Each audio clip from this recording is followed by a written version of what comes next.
कुमार और आप देख रहे हैं पॉलिटिकल आइडिया। पॉलिटिकल आइडिया के आज के इस अंक में हम आप सभी दर्शकों का स्वागत करते हैं। मित्रों, आज हम बात करेंगे भारतीय जनता पार्टी के राष्ट्रीय अध्यक्ष का। आप भारतीय जनता पार्टी के 45 वर्षों के इतिहास में आपको पता है कि भारतीय जनता पार्टी की स्थापना 4 अप्रैल 1980 को हुई थी और उस दिन के बाद से ये पहली बार ऐसी स्थिति है जब भारतीय जनता पार्टी 9-10 महीनों के अंदर अपना एक राष्ट्रीय अध्यक्ष नियुक्त नहीं कर पाई है। इससे पहले जितने बार भी ऐसी परिस्थितियां पैदा हुई, कम से कम कार्यकारी अध्यक्ष तो भारतीय जनता पार्टी नियुक्त कर ही लेती थी। छोटा सा उदाहरण समझने के लिए काफी होगा। आप याद कीजिए 2014 में ऐसी ही परिस्थिति थी जब राजनाथ सिंह जी राष्ट्रीय अध्यक्ष हुआ करते थे भारतीय जनता पार्टी के। राजनाथ सिंह केंद्र में मंत्री बन गए, गृह मंत्री बने नरेंद्र मोदी की सरकार में 2014 में। तत्काल ही कुछ दिनों के अंदर राजनाथ सिंह ने राष्ट्रीय अध्यक्ष पद से इस्तीफा दे दिया और अमित शाह को बीजेपी ने अपना राष्ट्रीय कार्यकारी अध्यक्ष बनाया।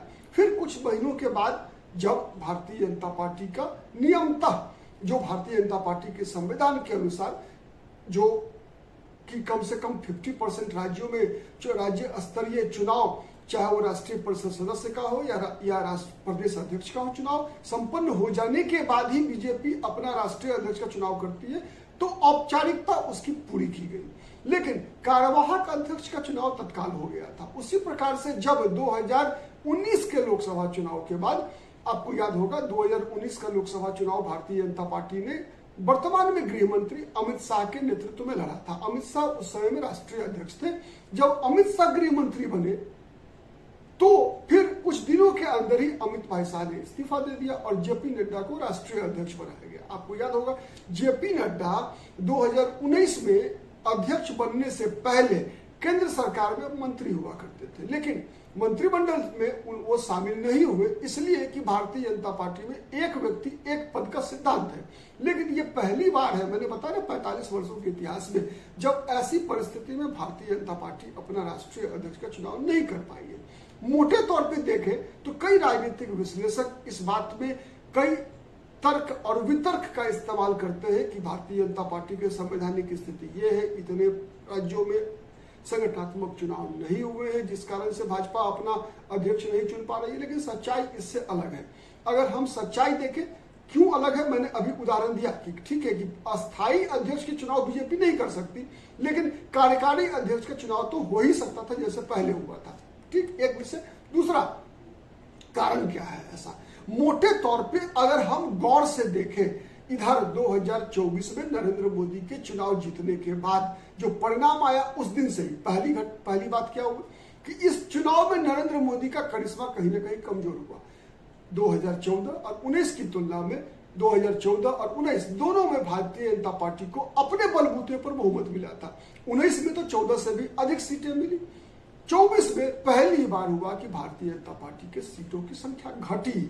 मतलब घटने का मतलब क्या हुआ कि नरेंद्र मोदी के प्रभाव में कमी आई। एक कारण रहा जिस कारण से नरेंद्र मोदी का जो करिश्मा था, एक को हम द्वितीय नास्ति वाली जो स्थिति थी नरेंद्र मोदी की भारतीय जनता पार्टी के अंदर, वो स्थिति थोड़ी कमजोर हुई।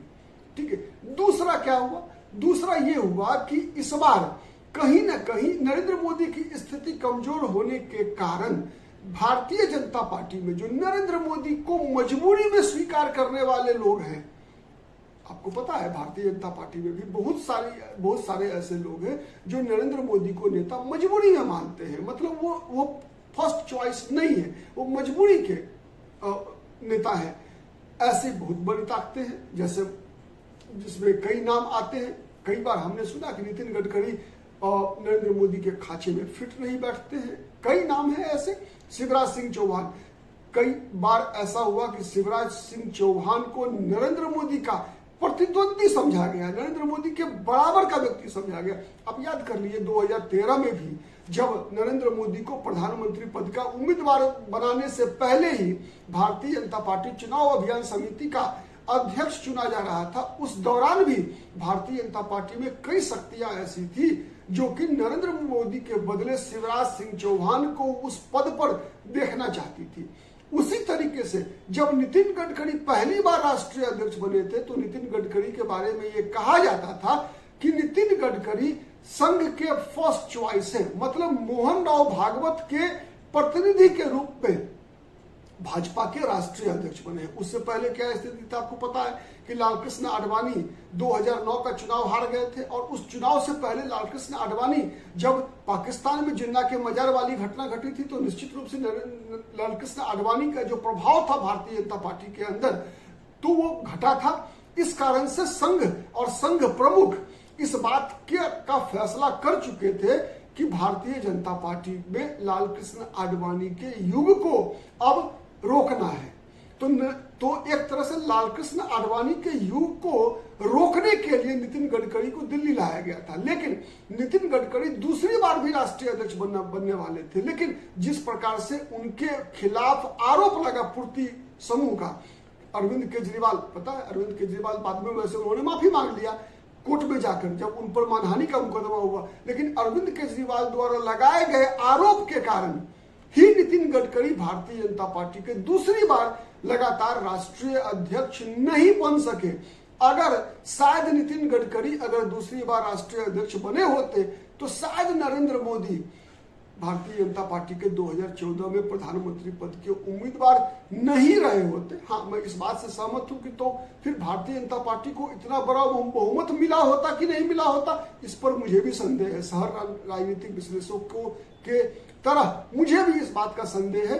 मेरा भी मानना है कि बीजेपी को अगर 2014 में अपने बलबूते पर बहुमत मिला, इसमें सबसे बड़ी भूमिका थी नरेंद्र मोदी के करिश्मे की, नरेंद्र मोदी की स्वीकार्यता की, नरेंद्र मोदी के गुजरात के मुख्यमंत्री के रूप में किए गए परफॉर्मेंस की, जिस कारण से और नरेंद्र मोदी की छवि का, नरेंद्र मोदी की छवि जो एक हिंदुत्व के एक ब्रांड एम्बेसडर के रूप में ही नहीं बल्कि नरेंद्र मोदी की छवि विकास के प्रतीक पुरुष के रूप में भी जो बनी थी, उसका लाभ भारतीय जनता पार्टी और नरेंद्र मोदी को मिला कि नरेंद्र मोदी और भारतीय जनता पार्टी 2014 के लोकसभा चुनाव में अपने बलबूते पर बहुमत में आई।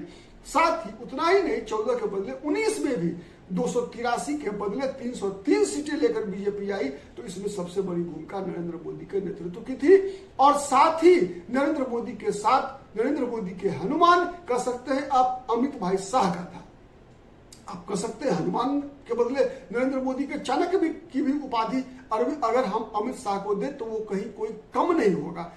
अमित शाह और नरेंद्र मोदी का जो बॉन्डिंग है वह बॉन्डिंग एक अलग प्रकार का है जिसका कि कोई अलग से नाम नहीं दे सकते। आप उसे नरेंद्र मोदी और अमित भाई शाह की जोड़ी ही कह सकते हैं।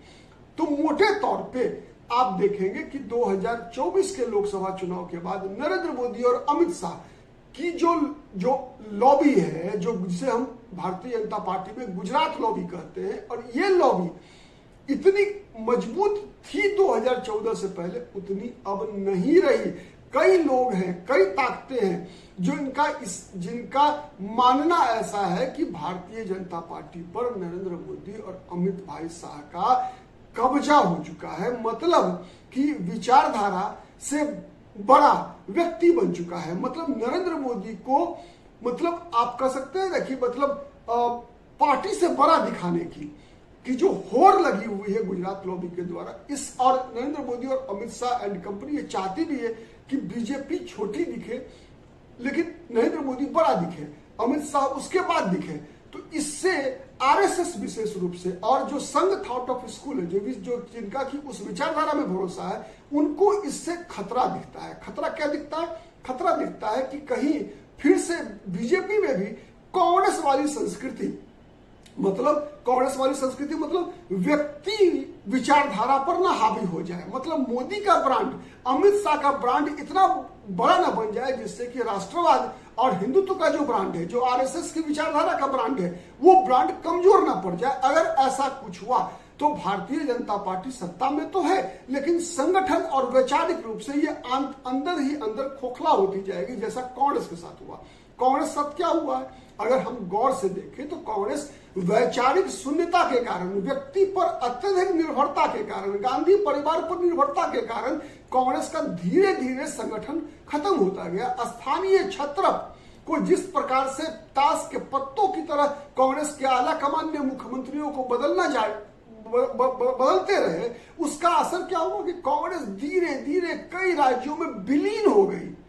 ठीक है, सबको ये विश्वास था कि नहीं, हम तो राजीव गांधी, इंदिरा गांधी, जवाहरलाल नेहरू के नाम पर चुनाव जीतते हैं, तो फिर किसी मुख्यमंत्री, किसी स्थानीय प्रदेश अध्यक्ष की कोई हैसियत हो चाहे ना हो। वही स्थिति आज कहीं ना कहीं आरएसएस और विचारधारा में भरोसा करने वाली जो बीजेपी के अंदर शक्तियां हैं, उन लोगों को लगता है ऐसा है कि नरेंद्र मोदी का नाम ही चुनाव जीतने की गारंटी है। इस पर भरोसा करना बीजेपी को आंतरिक रूप से बीजेपी के विचारधारा को आंतरिक रूप से कमजोर करती जा रही है। इसके अलावा भी कई कारण है। जिस प्रकार से गुजरात से संबंधित कई उद्योगपतियों को अलग प्रकार का एक तरह से ट्रीटमेंट कर सकते हैं सरकार के द्वारा मिलता है, उसका भी कुछ ना कुछ असर जो है, उससे कई ताकतें ऐसी है जो कहीं ना कहीं मौके के इंतजार में है कि कब हम व्यक्ति पूजा पर विचारधारा की पूजा के महत्व को आगे बढ़ाने में सक्षम हो सके और बीजेपी को कांग्रेस बनने से रोक सके।